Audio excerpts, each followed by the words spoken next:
Indo British advanced pain clinic నొప్పి మాయం surgery దూరం ఫర్ అపాయింట్మెంట్స్ 9155515563.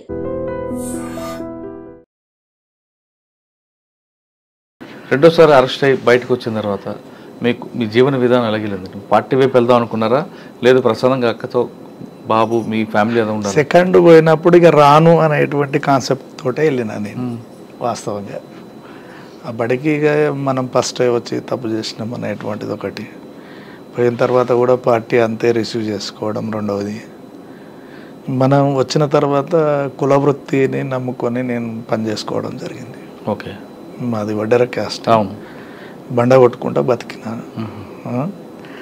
అది జనాలలో ఒక పేరు పడిపోయింది, తను ఏం చేయలేడు అనేటువంటిది. పోలీస్ ఆఫీసర్లకు కూడా వీడు అంతే పని చేసుకొని బతుకుతాడు, ఇంట్లో ఏలు పెట్టాడు అనేటువంటిది ఒకటి. చాలామంది మాజీలు, చాలామందిని కాదు కొంతమంది మాజీలు బయట రాగానే మాజీ అనే ఒక కార్డు తగిలించుకొని సెటిల్మెంట్లు చేస్తుంటారు. మరి మీరు అటువైపు వెళ్లకుండా మళ్ళీ కులవృత్తిని ఎంచుకొని ప్రశాంత జీవితం చేస్తున్నారు. అది ఈజీ కదా? నేను నేర్చుకున్నటువంటిది అది. నేను కామ్రేడ్ సూర్యం దగ్గర నేర్చుకున్నటువంటిది అది నాకు మంచిగా అనిపించింది. ఏం చెప్పారు కామ్రేడ్ సూర్యం? చేత కాకపోతే సపోర్ట్ చేయకుండా, కానీ ఉద్యమానికి నష్టం చేయొద్దు, ప్రజలకు నష్టం చేయొద్దు. అంటే కోట్లు ఉన్నటువంటి వాడు అదే అన్నం తింటాడు, మనం అంతే తింటాం. పూరి గుడిసెలు ఉన్నటువంటి వ్యక్తి అన్ని గంటలే నిద్రపోతుండు, బిల్డింగ్లో ఉన్నటువంటి వ్యక్తి అంతే నిద్రపోతుండు. ఆ మాటల ప్రభావం మీ మీద ఉంది? ఉన్నాయి, నాకున్నాయి. అంటే మీకు సూర్యంగా గారితో పాటు పటేల్ సుధాకర్ రెడ్డి గారు కూడా మాట చెప్పారు. సూర్యమే పటేల్, అవును, అలియాస్ పటేల్ సుధాకర్ రెడ్డి. ఇంకా అది బాగా ఇంకో మాట కూడా చెప్పారు కదా మీకు, ఏది చివరి వరకు చప్పుడు చేయకుండా ఉండాలని. అంతే. సరే, పటేల్ సుధాకర్ గారు మా రెండు వాక్యాలు కూడా మీకు బాగా ప్రభావితం చేశాయి. అదేవిధంగా తక్కిడిపల్లి వాసుదేవరావు గారు ఏం చెప్పలేదా? యాక్షన్ అంతే, అంతే, no dialogues. No dialogues, action అంతే. నీకు ఏ వర్క్ చెప్పినా నీవే వర్క్ చేసినావు అంతే. మీ ఇద్దరు ఎప్పుడు విడిపోయారండి? ఎక్కువ కాలం పటేల్ సుధాకర్ రెడ్డి దగ్గరనే ఉండేది. అవసరం ఉన్నప్పుడు మాత్రం తనమ్మటి పోయేది అంతే. అలిపిరి సంఘటనలో ఆయన పేరు వచ్చింది, మీ పేరు ఎందుకు రాలేదు? నేను అప్పటికే సరెండర్ అయి ఉన్నాను. సరెండర్ అయి ఉన్నా మీరు మీకు పెళ్ళలేదా చంద్రబాబు నాయుడు అటాక్ చేద్దామని? అంటే కొన్ని ఎట్లా ఉంటాయంటే నిర్మాణపరంగా రహస్య నిర్మాణాలు ఉంటాయి కాబట్టి మనం బయట ఉంటున్నాం అనేటువంటి దాంతో. ఆ తర్వాత చాలా వ్యాఖ్యలు జరిగాయి, ఎక్కడ కూడా మీ పేరు రాలేదా? అంటే మీకు ఆహ్వానం వచ్చింది అప్పుడు? ఇప్పుడు ఫస్ట్ నీకే తెలుస్తుంది అది. ఇప్పుడు చేసినటువంటి పోలీస్ రికార్డు కూడా లేదు నాది. నేను ఇప్పుడు చెప్తున్నా కరెక్టే, మీరు లేరు కానీ పార్టీ నుంచి పిలుపు వచ్చింది యాక్షన్ చేయాలని. రాలేదు. అంటే బయటకు వెళ్ళారు కాబట్టి పార్టీ కూడా నాకు ఇచ్చినటువంటిది ఒకటే టార్గెట్, ఆ టార్గెట్లో ఫెయిల్ అయినాం. ఏ టార్గెట్? అయింది. అవును, తర్వాత మళ్ళీ ప్లాన్ చేసుకోలేదు, చూద్దాంలే అనేటువంటిది ఉండే. సెకండ్ పోయినప్పుడు అప్పుడు సాంబశివుడు ఉన్నాడు, మళ్ళీ నల్లమల్లకే పోయినాం. ఆయన ప్లీనరీకి పోయిండు, నేను నల్లమల్లనే ఉన్నా. అప్పుడు రమాకాంత్ జిల్లా సెక్రటరీ ఉన్నాడు, నేను కమాండర్గా ఉన్నప్పుడు ఆయన సభ్యుడు. అంటే మీరు వెళ్ళారు పార్టీలోకి, మీరు యాక్షన్ టీంలో ఉన్నా ప్రజల కోసం ఏదో చేయాలని పార్టీ చేసింది కొన్ని కార్యక్రమాలు. అంటే మంచి చేసింది, దానివల్ల కొంచెం చెడు కూడా జరిగి ఉండొచ్చు. మీకు అనిపించిందా ఈ యుద్ధం ఎంతకాలం ఆగుతుంది, దీర్ఘకాల యుద్ధంగా ఉండిపోతా, లేదు ప్రజలకు సేవ చేయాలంటే మనం బ్యాలెట్ ద్వారా వెళ్దామా అని ఎప్పుడైనా వచ్చిందా మీకు? అది రాలేదు. అంటే బుల్లెట్ ద్వారా వస్తుంది అనుకున్నారా? బుల్లెట్ అనేటువంటిది కాదు, కానీ దోపిడీ చేసే వర్గం ఉన్నంత కాలం, దోపిడీ గురయ్యే వర్గం తిరుగుబాటు చేసే అంతకాలం ఇది కొనసాగుతూనే ఉంటుంది. అంటే నేను చూసినటువంటిది, ఒకప్పుడు జనాలు ఇంట్లో నలుగురు ఉంటే నలుగురు పని చేసుకున్నా కానీ పూట గడవని పరిస్థితి ఉండే తెలంగాణలో. ఎప్పుడు నలుగురు పని చేస్తే ఒకరిది తిండికి సరిపోతుంది, ఒకరిది ఖర్చులకు సరిపోతుంది, ఇంకొకరిది వెనకబడుతుంది. ఇటువంటి కాడ పార్టీ నిలబడలేదు. ఎక్కడైతే ఆకలి, అణచివేత, అణగారిన కులాలు ఉంటాయి అక్కడ పార్టీ అవసరం కంపల్సరీ ఉన్నది. ఇప్పుడు ఛత్తీస్గఢ్ కావచ్చు, జార్ఖండ్ కావచ్చు, దండకారణ్యం కావచ్చు, ఆ ప్రాంతాలలో పార్టీకి అవసరం, ప్రజలకు పార్టీ అవసరం కాబట్టి అక్కడ నిలబడగలుగుతుంది, నిలబడగలుగుతుంది. తెలంగాణలో ఆ అవసరం తీరిపోయింది. తీరిపోయింది కాబట్టి పార్టీ దూరమైంది అనుకో. దూరమైంది. ఇప్పుడు జార్ఖండ్, ఛత్తీస్గఢ్లో కూడా అదే సమస్య వచ్చింది అనుకోండి. తెలంగాణలో ఏ విధంగా అయితే సమస్య తీరిపోయిందో అణచివేత ఎక్కడుంటే అక్కడికి వెళ్ళిపోతుంది, ఎస్టాబ్లిషన్ అయితేనే ఉంటుంది అది. కానీ కొంతమంది వ్యక్తులు ఏమంటారంటే మీరందరూ మీలాంటి వాళ్ళకి మీకు ఒక కుటుంబం ఉంటుంది, అమ్మా నాన్న ఉంటారు, వీళ్ళందరినీ కాదని పార్టీలకు వెళ్ళి అక్కడున్న బడుగు బలహీన వర్గాల అభ్యుద్ధుల కోసం పనిచేస్తారు. కానీ మీ కుటుంబాలు, మీ అమ్మగారు, మీ నాన్నగారు, మీ భార్య, పిల్లలు వాళ్ళు అనాథలుగా ఉండడం, వాళ్ళకున్న ఆర్థిక కష్టాలు తీర్చకుండా సమాజం కోసం వెళ్ళడం అనేది ఎంతవరకు సబబు అనేది ప్రశ్నించే వాళ్ళకి మీరు ఇచ్చే సమాధానం ఏంటి? ముందు మనకి ఉండాలి కదా, మన అమ్మ నాన్న, మన భార్య పిల్లలు, వాళ్ళకి కూడా. అంటే మన అమ్మ నాన్న, మన భార్య పిల్లలు, ఓకే, దానికి నేను యాన్సప్ చేస్తా. కానీ ఈరోజు అమ్మ నాన్న, అన్నదమ్ముళ్ళు, అక్క చెల్లెళ్ళని చూసేటువంటి ఆప్యాయత అనేటువంటిది లోపించింది. ఈరోజు నేను కూడా అదే కుటుంబంలో ఉంటే నేను మా అన్నల లెక్కనే, మా అక్క చెల్లెళ్ళ లెక్కనే, వాళ్ళ లెక్కనే తయారయ్యేటోను. చాలామంది కూడా చూస్తలేరు తల్లిదండ్రులను చూసి. ఇప్పుడు చూడట్లేదు. అప్పుడు కూడా, ఇప్పుడే కాదు, అప్పుడు కూడా. అప్పుడు చూడకపోయినా బిట్టల శంకర్ అమ్మకి నాన్నకి వెళ్ళి వదిలిపెట్టి అడవిలోకి వెళ్ళారు. ఎప్పుడైనా అమ్మ నాన్న గుర్తుకొచ్చారా? నేను పార్టీలోకి వెళ్ళి బయటకు వచ్చేంత వరకు తిరిగి చూడలేదు. ఎందుకు రావాలనిపించలేదు నాకు. అంటే మరి అమ్మా నాన్న అవసరం లేదా? నాకు ప్రజలతో ఉన్నటువంటి సంబంధం అట్లా ఉన్నది. వాస్తవం మీరు అనేది ఏంటంటే తల్లిదండ్రుల మీద ప్రేమ అనేటువంటిది ఉండాలి కదా, వాళ్ళకి కూడా సహకరించాల్సిన బాధ్యత ఉంది కదా మీకు. అంతకంటే ప్రేమ చూపించేటువంటి ప్రజల మధ్యన ఉన్నది.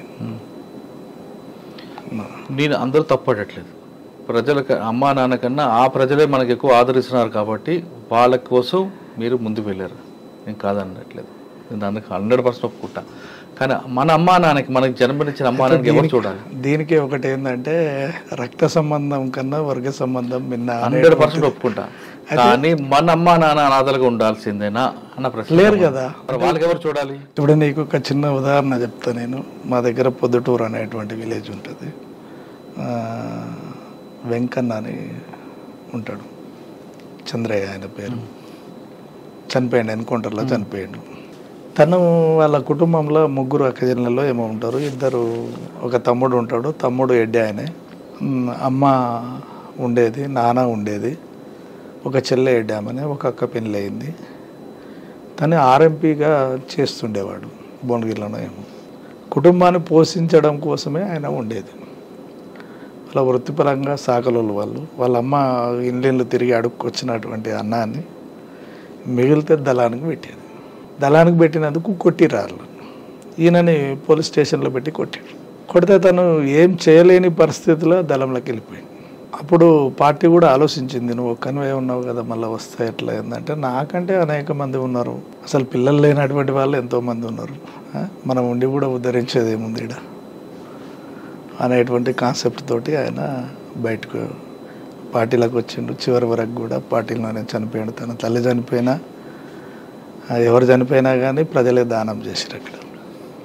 అంటే ఈ కుటుంబానికి ప్రజలు చూపించినటువంటి ఆదరణ కూడా అంతే ఉంది. అవును, కాదనట్లేదు. విన్నావా? ఇంకన్నా ఉద్యమంలో ఉన్నాడు. ఉద్యమంలో ఉన్నప్పుడే కూడా ఆ ఇంటికాడ బియ్యం లేవంటే కూడా తను వండుకునేటువంటి బియ్యంలోకి వెళ్ళి పావుషేరు పెట్టి ఆ కుటుంబాన్ని నడిపించారు. ఎవరు? ప్రజలు. ప్రజలు ఆదరిస్తారు. ఒక మావోయిస్ట్ పార్టీ కానీ పీపుల్స్ వారి కుటుంబాలను కానీ ఆదరిస్తారు, ఖచ్చితంగా హక్కున చేర్చుకుంటారు. ప్రజలు ఆదరిస్తున్నారు అనేది నేను కాదనట్లేదు. ప్రజల ఆదరణ ఉంది కాబట్టి పార్టీ మనుగడ రైట్.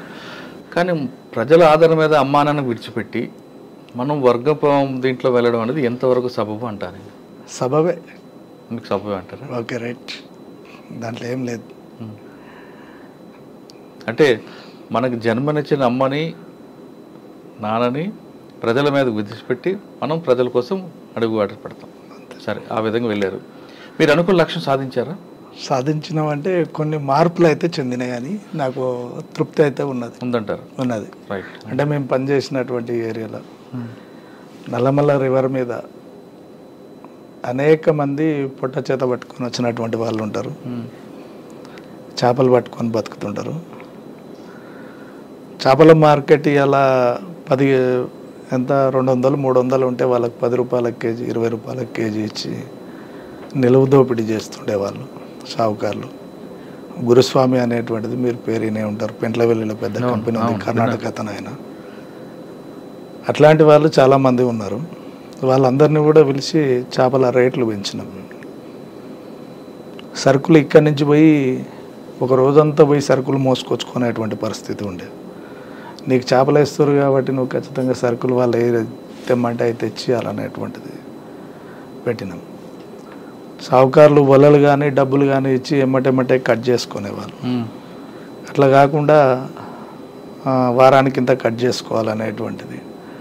చేపల రేట్లు పెంచడం, వాళ్ళకు నిత్యావసర వస్తువులు తెచ్చియడం, వాళ్ళు బాగోలేకపోతే హాస్పిటల్లోకి తీసుకుపోవడం, ఇవన్నీ కూడా చేయించినాం. ఆ సాటిస్ఫాక్షన్ ఉంది. అది ఉన్నంతకాలం మమ్మల్ని కాపాడుకోగలిగారు జనాలు. కరెక్టే. కానీ మరి ఇప్పుడు ఎందుకు పార్టీకి ప్రజలు దూరం అయ్యారు? ప్రజలు పార్టీ అవసరం లేదంటారు ఇప్పుడు? పార్టీ ప్రజలు ఏం దూరం కాలేదు. పార్టీ ఇక్కడ అవసరం లేదనే బయటికి వెళ్ళింది. దాడులు అనేటువంటిది పోలీసు దాడి ఏం చేశారంటే ఫస్ట్ ప్లేన్ ఏరియాలో కొట్టేసింది. అంటే గ్రామాలలో తిరిగేటువంటి ఇన్సెల్టర్ తీసుకునేటువంటి దళాల మీద దాడులు చేసింది. తర్వాత చిన్న క్రమేపీ ఏ దళం అయితే వీక్ ఉంటుందో ఆ దళాల మీద దాడులు చేసింది. పరిస్థితి ప్రకారం మీరు వెళ్ళారు, మీరు అనుకుని పార్టీలో పనిచేసిన తృప్తి అని మీకు కొంచెం ఉంది, అంతే కదా మీరు చెప్పేది? Yes, right. ఇప్పుడున్న పరిస్థితి చూస్తుంటే మీలాగా కొంత స్వార్థం కాకుండా, స్వార్థంకి లేకుండా ప్రజల కోసం వెళ్ళిన వాళ్ళు చాలా తక్కువ మంది ఉంటారు. కానీ ఇప్పుడున్న యువత వాళ్ళకి ఎంతసేపు స్వార్థం, వాళ్ళ విలాసాలకు చూస్తున్న వాళ్ళకి మీకు ఏం చెప్పాలనిపిస్తుంటుంది? అంటే నేను అడవిలోకి వెళ్ళమని చెప్పడం కాదు, తుపాకు పట్టుకొని చెప్పడం కదా ఉద్దేశం. వాళ్ళు సమాజానికి ఏ విధంగా ఉపయోగపడతారు, రేపొద్దున మన దేశ భవిష్యత్తుకి వాళ్ళు ఏ విధంగా సహకరిస్తారు ఇటువంటి విలాసాలకు వెళ్తే? ఇటువంటి వాళ్ళని చూస్తున్నప్పుడు మీకు ఏమనిపిస్తుంటుంది? అయితే ఇప్పుడు ఉన్నటువంటి యువత ఏంటిదంటే కనీసం పక్కన ఏం జరుగుతుంది అనేటువంటిది కూడా పట్టించుకునే పరిస్థితి లేదు. యువత అనేటువంటిది అని అంటేనే ఆలోచించేటువంటి బలమైనటువంటి శక్తి. అది మంచి మార్గాన్ని ఎంచుకోవాలి అనేటువంటిది ఒకటి ఫస్ట్ సూచించేటువంటిది. ఈ వ్యసనాలకు సంబంధించినటువంటి లేకపోతే ఈ ఇతర దానికి సంబంధించినటువంటి వాటికి దూరంగా ఉంటూ తను కన్న తల్లిదండ్రుల కోసం లేకపోతే తన కుటుంబాల కోసం మంచిగా చదువుకొని ఉన్నతమైనటువంటి ఉద్యోగాల కోసం, ఉన్నతమైనటువంటి ఆలోచనల కోసం, లేదా సమాజంకి ఉపయోగపడేటువంటి ఆలోచనల కోసం పనిచేయాలనేటువంటిది నేను కోరుకునేటువంటి